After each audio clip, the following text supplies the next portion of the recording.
Hello बेटा, question आपके सामने है। ये कहता है draw V I graph for ohmic and non ohmic materials. तो ओमिक मटेरियल के लिए ग्राफ कैसा होता है बेटा? वो इस तरह का होता है जैसा मैं बनाने जा रहा हूँ। ये हो गया आपका ओमिक मटेरियल के लिए, ये आपका वी है, ये आपका आई है। तो ओमिक मटेरियल के लिए तो ऐसा होता है। नॉन ओमिक के लिए इस टाइप का होता है बेटा। नॉन ओमिक के लिए ये इस तरह से, ये वी और ये आई। एक और केस आता है इसी के अंदर, ये भी आपका नॉन ओमिक का ही केस है।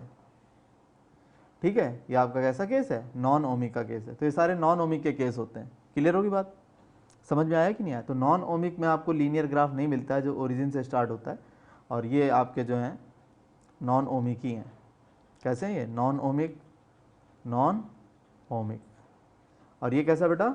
ये ओमिक है, जो ओम्स लॉ को फॉलो कर रहा है, that is ohmic. Got the idea? ये क्वेश्चन देखो बेटा, ये कहता है right the mathematical relation, right the mathematical relation between mobility and drift velocity. Mobility का मतलब क्या हुआ बेटा? म्यू, और ड्रिफ्ट वेलोसिटी का मतलब क्या हुआ? We D. इन दोनों में रिलेशन। तो आपको अगर याद होगा तो म्यू इजिकल टू क्या होता था? वी डी बाई ई होता था। होता था कि नहीं होता था? Mu is equal to V D by E. अब इसमें जो है पहला पार्ट है, इलेक्ट्रोलाइट के अंदर कह रहा है कौन से चार्ज होते हैं। इलेक्ट्रोलाइट के अंदर करंट के कैरी करने के लिए कौन से चार्ज होते हैं? तो बेटा इसमें होते हैं कैटायन और एनायन। क्या होते हैं? पॉजिटिव आयंस और निगेटिव आयंस, इनको कैटायन और एनायन कहते हैं। लेकिन अगर यही बात हम किस में करें? आयनाइज्ड गैस के केस में करें, तो इसमें इलेक्ट्रॉन होते हैं, और जो इलेक्ट्रॉन जिस एटम को छोड़ के जाते हैं तो वो आयन में कन्वर्ट हो जाता है। वो भी कौन सा आयन? कैटायन। क्लियर है? तो दोनों बातें समझ में आ गई? आपको अच्छी तरह बता दिया। इलेक्ट्रोलाइट में पॉजिटिव और निगेटिव आयंस होते हैं, ये चार्ज कैरियर होते हैं। और आयनाइज गैस के अंदर इलेक्ट्रॉन्स होते हैं फ्री, और उन इलेक्ट्रॉन्स जिन एटम्स को छोड़ के आते हैं वो पॉजिटिव में कन्वर्ट हो जाते हैं, वो आयंस होते हैं आपके पास। क्लियर होगी बात? ये बात आपको दिमाग में रखनी है। ये क्वेश्चन देखो बेटा क्या कहता है। ये कहता है explain how electron mobility, electron mobility मतलब mu, for a good conductor the temperature of the conductor is decrease at constant potential difference. क्या कह रहा है ये? टेम्परेचर की जो वैल्यू है, टेम्परेचर की वैल्यू को क्या कर रहा है? डिक्रीज कर रहा है। तो टेम्परेचर अगर डिक्रीज हुआ तो जरा दिमाग लगाओ, एक इलेक्ट्रॉन ए से बी तक जाना चाहता है, और टेम्परेचर अगर आपने डिक्रीज कर दिया तो ए से बी तक जाने का टाइम उसका बढ़ेगा या घटेगा?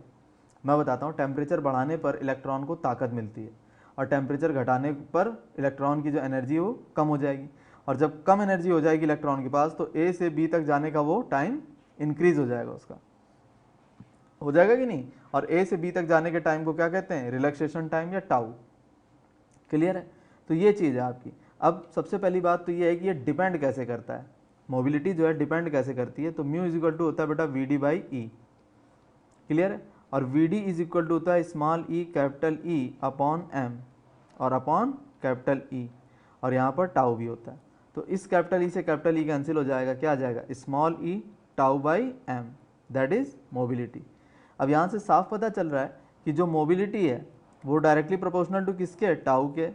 और जो मोबिलिटी है आपकी वो जो है किसके और प्रोपोर्शनल आ रही है? टाउ के तो हो ही गई आपकी ये, ठीक है। और ये किसके प्रोपोर्शनल हो सकती है? किसी चीज़ पे डिपेंड कर रही है? पोटेंशियल डिफरेंस पे तो नहीं कर रही डिपेंड, क्योंकि यहाँ पर पोटेंशियल डिफरेंस का फार्मूला है ही नहीं।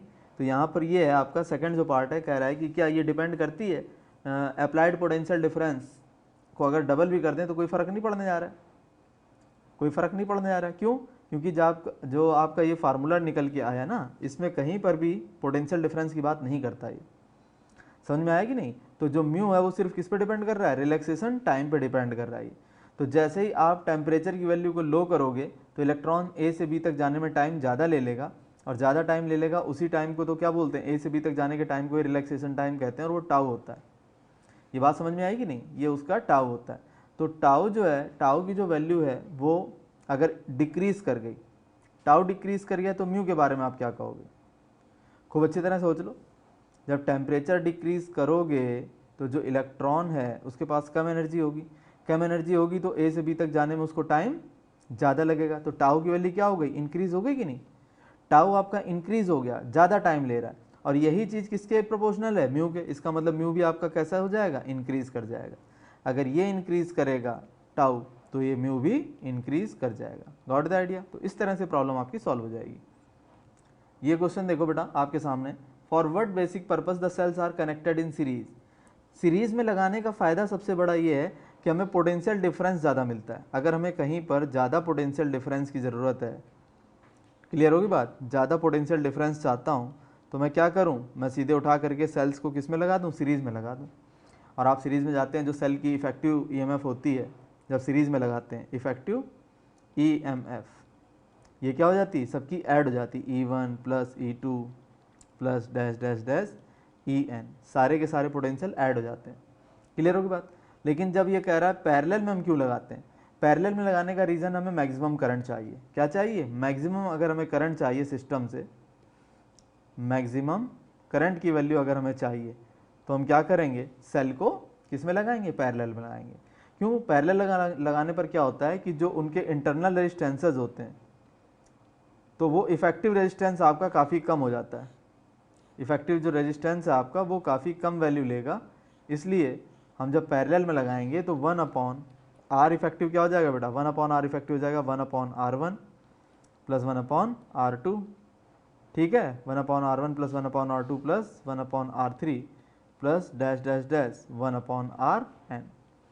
ये फार्मूला है। तो इफेक्टिव रेजिस्टेंस की वैल्यू कम हो जाएगी तो करंट की वैल्यू इंक्रीज कर जाएगी, क्योंकि जो करंट होता है वो इन्वर्सली प्रोपोर्शनल होता है रेजिस्टेंस के।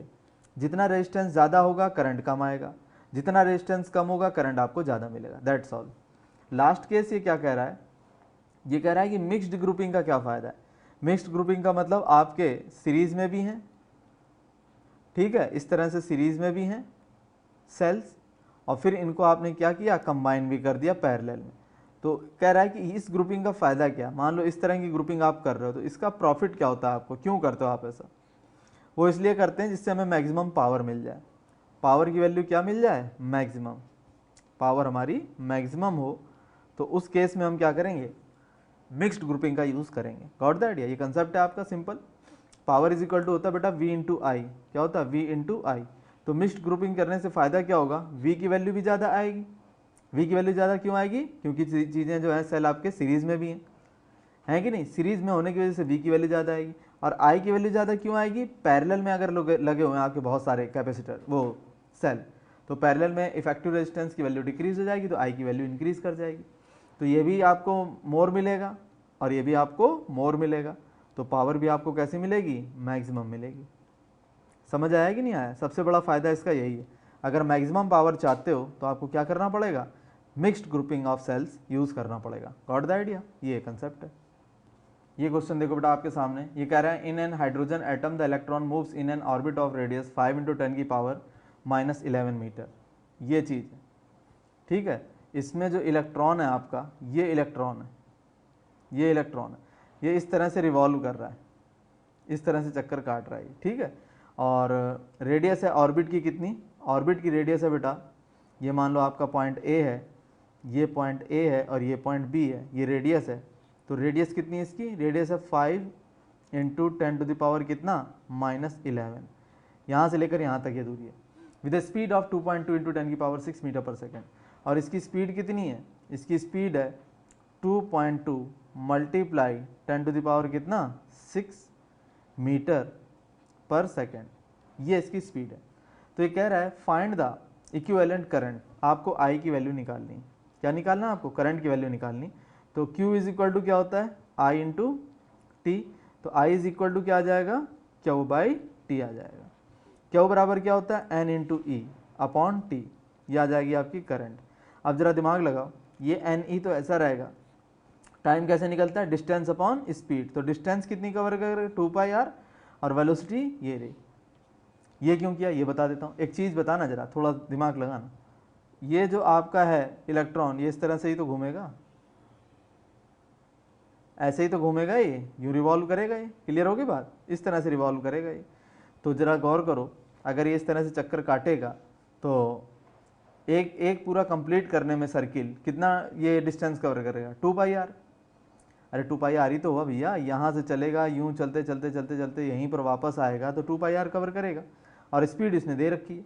तो डिस्टेंस अपॉन स्पीड आपको टाइम देती है कि नहीं देती। अब जरा दिमाग लगाओ, आपको क्या क्या पता है, आपको n पता है, नंबर ऑफ इलेक्ट्रॉन पता है, बताओ भाई, एक इलेक्ट्रॉन है बस, हाइड्रोजन एटम का केस है। इलेक्ट्रॉन के ऊपर आपको चार्ज भी पता है, 2 पाई में आपको कोई दिक्कत नहीं है। रेडियस आपको पता है कितनी है, रेडियस दे रखी है कि नहीं दे रखी है, अरे रेडियस दे रखी भाई, ये दे रखी 5 × 10⁻11 मीटर। और वेलोसिटी आपको पता है कितनी है, 2.2 × 10⁻6। सारी वैल्यूज पता है, वैल्यू पुट कर दो आपका आंसर आ गया।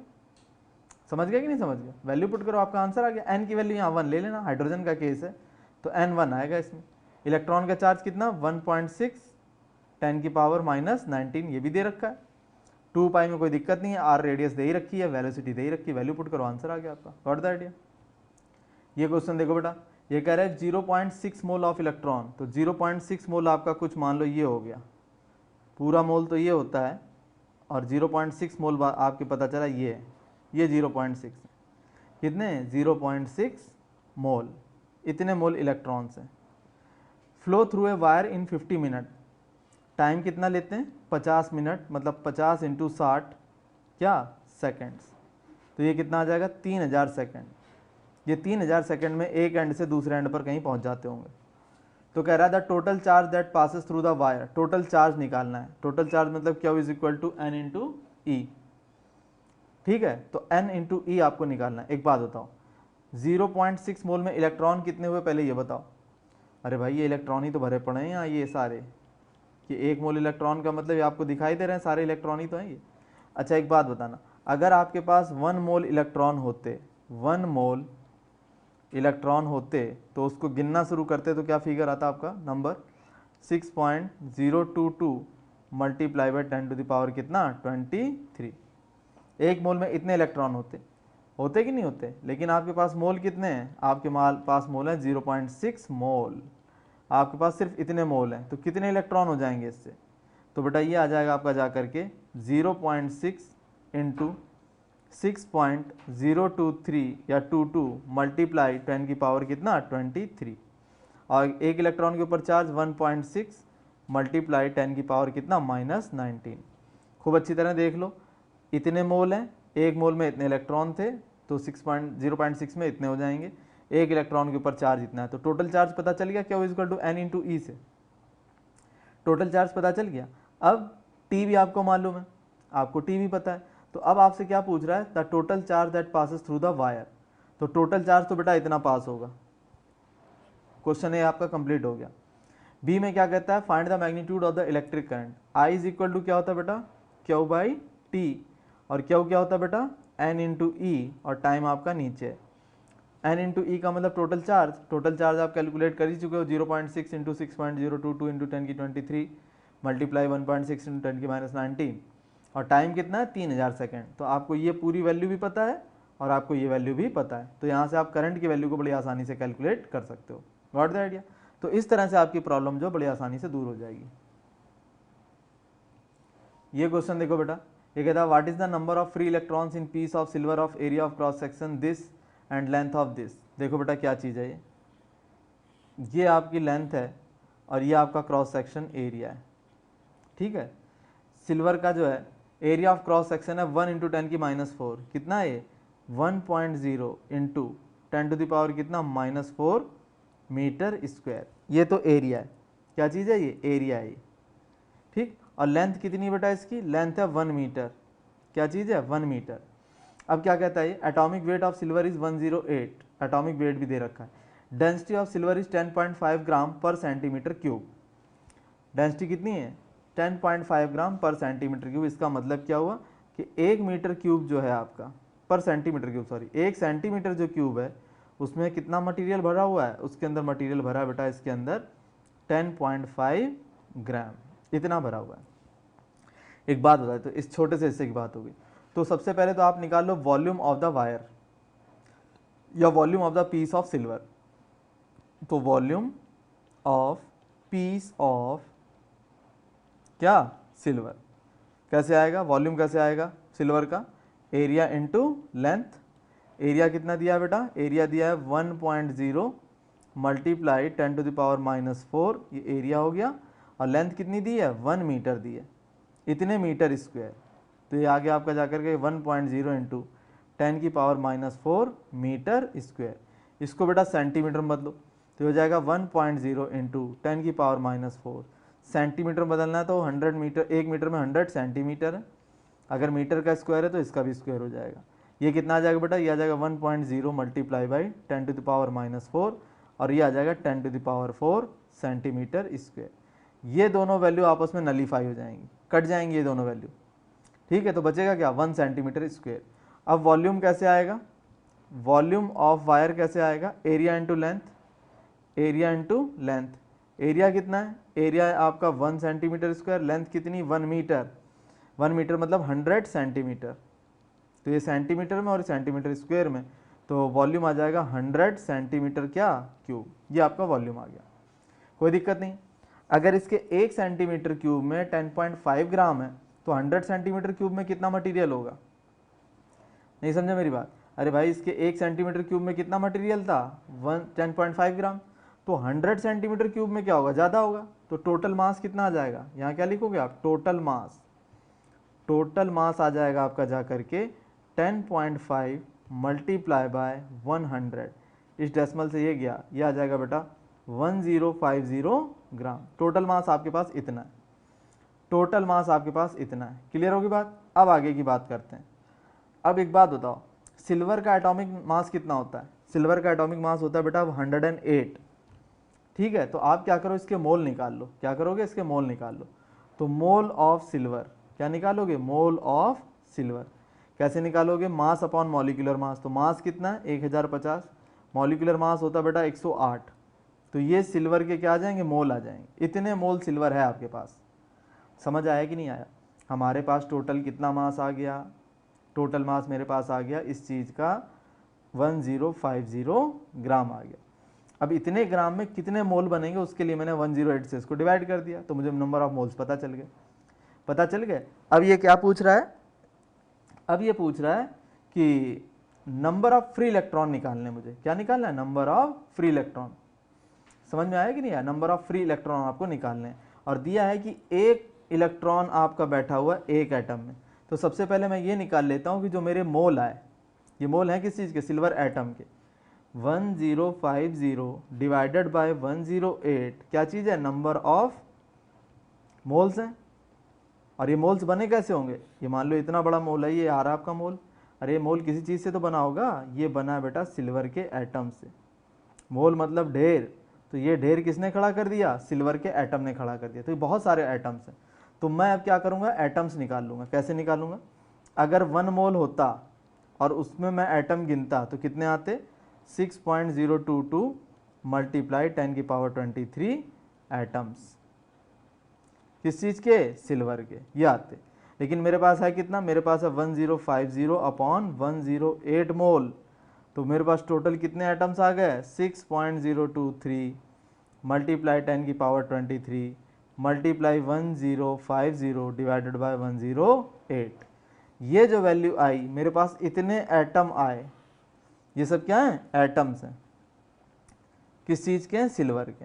अब एक बात बताना, एक एटम से एक इलेक्ट्रॉन मिल रहा है, एक एटम से कितने इलेक्ट्रॉन मिल रहा है, एक इलेक्ट्रॉन मिल रहा है, तो इतने सारे इलेक्ट्रॉन जो एटम हैं आपके, ये जो लाल सर्किल में बंद है, जो इतने सारे एटम है तो कितने इलेक्ट्रॉन दे देंगे, मल्टीप्लाई बाई 1 से मल्टीप्लाई कर देना तो आपको यही वैल्यू मिल जाएगी। ये क्या आ गया सारा का सारा, number of free electrons in the given material.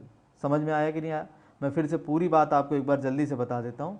आपके पास एक रॉड थी, उस रॉड का लेंथ 1 मीटर थी, एरिया 10⁻⁻4 मीटर स्क्वायर था। तो आपने पूरे का वॉल्यूम निकाल लिया एरिया इंटू लेंथ से, ये वॉल्यूम जो कुछ भी आ गया नोट कर लिया। इसके बाद इसने इन्फॉर्मेशन दी थी कि 1 सेंटीमीटर क्यूब में कितना मटेरियल आता है, 10.5 ग्राम। तो बहुत बड़े वॉल्यूम में कितना आएगा उससे मल्टीप्लाई कर लेंगे, वॉल्यूम पता चल गया। वॉल्यूम पता चलने के बाद आपको मास पता चल गया। अब मास पता चलने के बाद आप क्या करोगे, मास पता चलते ही आप उसके मोल निकाल लोगे। ये मास पता चल गया, आपने इसके मोल निकाल लिए। अगर 1 मोल होता तो कितने एटम होते वो मुझे पता है, 1 मोल होता तो 6.022 इंटू 10⁻23 एटम होते। लेकिन मोल कितने हैं, ये रहे, तो कितने होंगे, मल्टीप्लाई कर लो। इसके बाद नंबर ऑफ एटम जब पता चल गया तो आपको पता है क्वेश्चन ने दिया है कि एक एटम से एक इलेक्ट्रॉन मिल रहा है, तो इतने सारे एटम से क्या होंगे, ज़्यादा इलेक्ट्रॉन मिलेंगे, तो उसके लिए मल्टीप्लाई कर दो, तो 1 का आपने मल्टीप्लाई कर दिया। समझ आएगी नहीं, तो नंबर ऑफ इलेक्ट्रॉन आपको मिल गया। What the idea. ये क्वेश्चन देखो बेटा, ये कहता था charge flowing in a conductor varies with time as Q is equal to 2t - 60 square plus 10t cube where Q is the coulomb, Q is in coulomb and t in second, find the initial current. हमसे क्या पूछ रहा है, आई पूछ रहा है।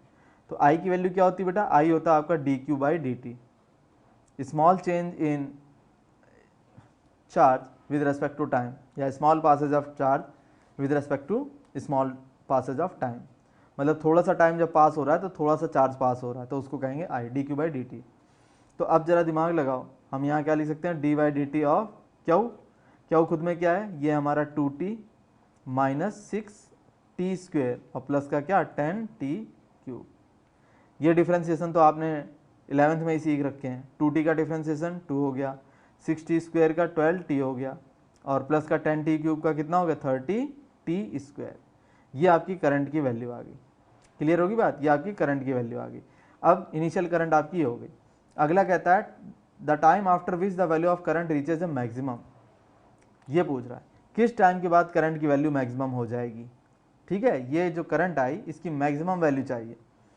Maximum value निकालने के लिए क्या करूंगा, D I by D T करूंगा।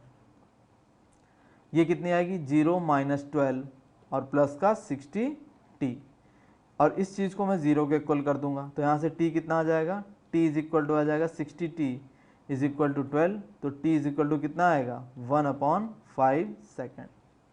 इतना टाइम लगेगा। सेकेंड डेरिवेटिव निकाल लो इसका, d2i बाई dt2। ये कितना आएगा बेटा, ये आएगा आपका जाकर के 60। कितना आ जाएगा, 60 आ रहा है। अब जरा दिमाग लगाओ, 60 कैसा नंबर है, पॉजिटिव नंबर है, तो मिनिमा आकर करेगा। इसका मतलब t is equal to 1/5 second पर मिनिमम वैल्यू मिलेगी करंट की, आपको मिनिमम करंट मिलेगी।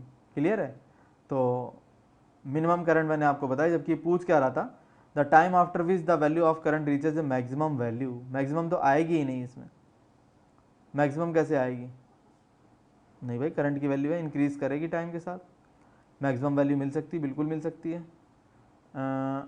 देखते हैं इसको। वैसे तो बेटा ये पार्ट आपका मैथमेटिकल है, मैक्सिमा मिनिमा एक टॉपिक आएगा आपके में, क्या आएगा, मैक्सिमा एंड मिनिमा, ये एक टॉपिक है मैथमेटिक्स के अंदर आएगा, उस पर डिपेंड है ये। फिलहाल मैं आपको तरीका बताता हूँ क्या करते हैं। सबसे पहले फर्स्ट डेरिवेटिव निकालते हैं जो मैंने ये कैलकुलेट किया है, और जो भी उसका आंसर आता है उसको 0 को इक्वल करते हैं। 0 को इक्वल करने से क्या होता है, आपको क्रिटिकल पॉइंट मिल जाते हैं। तो 1/5 इज ए क्रिटिकल पॉइंट। ठीक है, इसके बाद हम सेकंड डेरिवेटिव निकालते हैं। सेकंड डेरिवेटिव का मतलब जो डिफरेंशिएशन आया था उसको फिर से डिफरेंशिएट कर दो। तो 0 का तो 0 ही रहेगा, -12 का 0 हो जाएगा और प्लस 60t का 60 हो जाएगा। हो गया। अब ये वैल्यू कैसी है, पॉजिटिव है। कैसी वैल्यू आ रही है, पॉजिटिव वैल्यू आ रही है। ठीक है, और जब भी सेकंड डेरिवेटिव आपका पॉजिटिव होता है तो वहाँ पर मिनिमा आकर करता है। क्लियर है। अब बेटा आगे इसने क्या कहा है, अगले क्वेश्चन में इसने कहा है फाइंड द मैक्सिमम और मिनिमम वैल्यू ऑफ करंट। तो मिनिमम वैल्यू ऑफ करंट आपको मिल सकती है t इज इक्वल टू 1/5 पे। तो i इज इक्वल टू था कितना हमारे पास, ये था 2 माइनस 12t और प्लस कितना 30t स्क्वेयर, ये चीज़ है हमारे पास।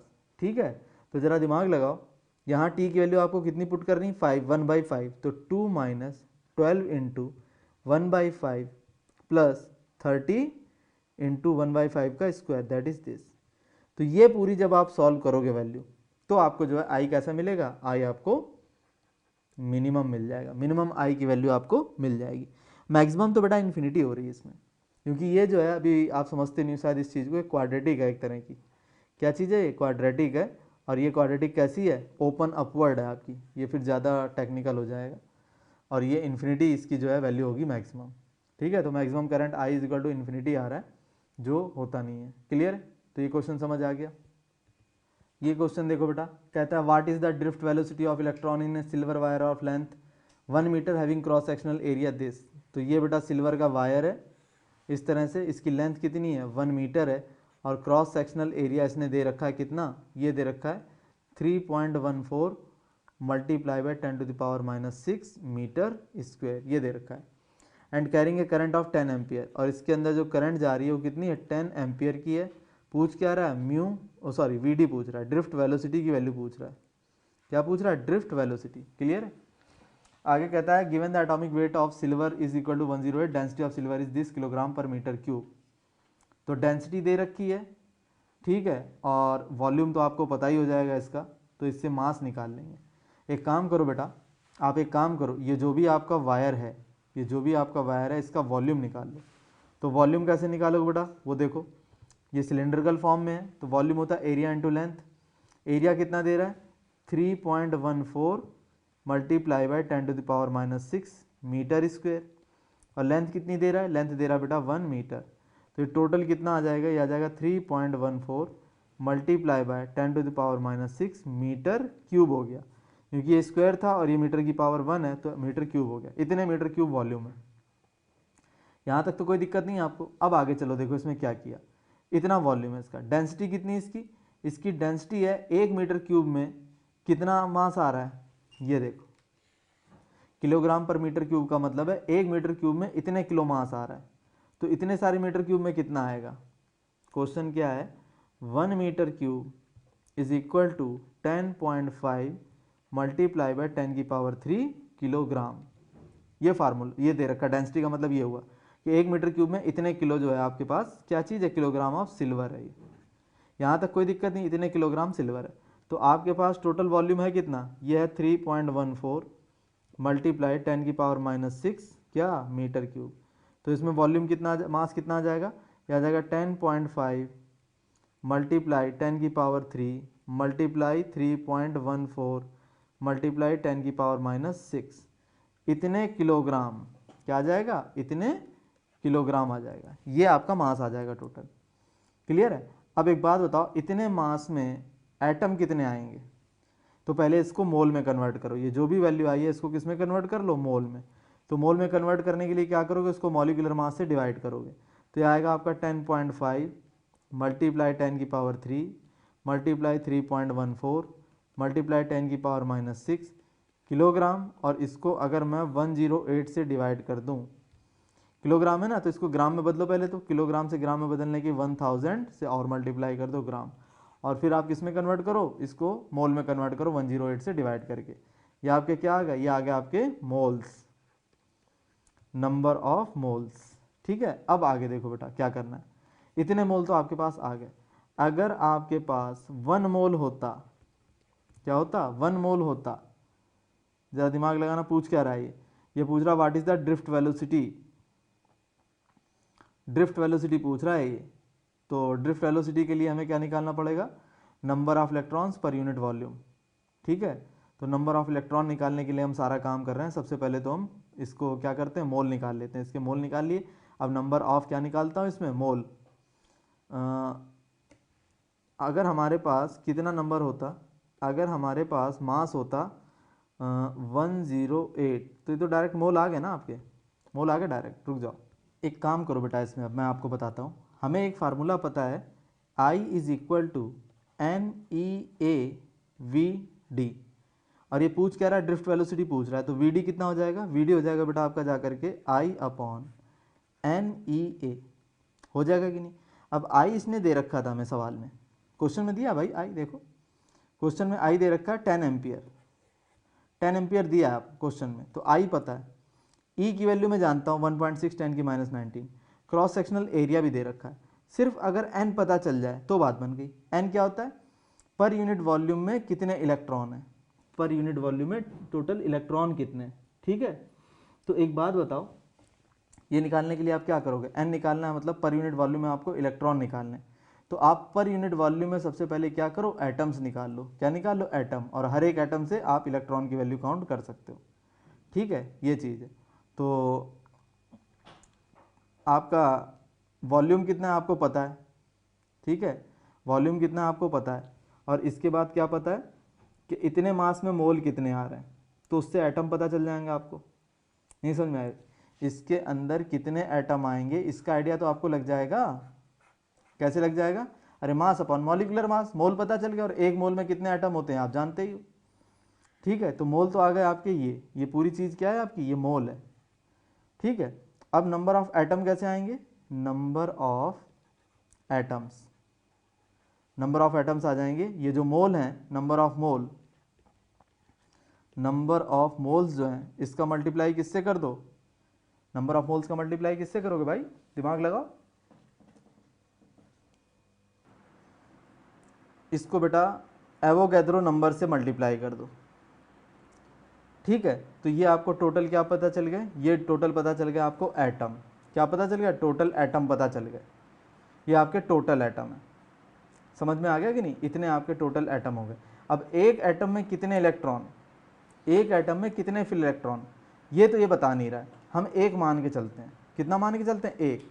तो बेटा एक बात बताता हूँ, नंबर ऑफ फ्री इलेक्ट्रॉन कितने हो जाएंगे, number of free electron, free electron कितने हो जाएंगे, ये जो आए हैं आपके number of mole, number of moles multiply Avogadro number, और एक इलेक्ट्रॉन अगर हर एक एटम में, तो इतने सारे आपके पास इलेक्ट्रॉन हो गए, इतने इलेक्ट्रॉन, ये total number of free electron आ गया आपके, total number of free electron. अब ये कितने वॉल्यूम में, तो वॉल्यूम से इसको डिवाइड कर दो, तो ये चीज़ क्या आ जाएगी आपकी, एन आ जाएगी। मतलब ये जो पूरी चीज़ है ये आपकी एन आएगी, उस एन की वैल्यू को आप यहाँ पुट कर देना, तो आपको वी डी की वैल्यू मिल जाएगी। थोड़ा सा कॉम्प्लिकेटेड क्वेश्चन है, थोड़ा सा कॉम्प्लिकेटेड है मानता हूँ, ठीक है, लेकिन किया जा सकता है। Thank you.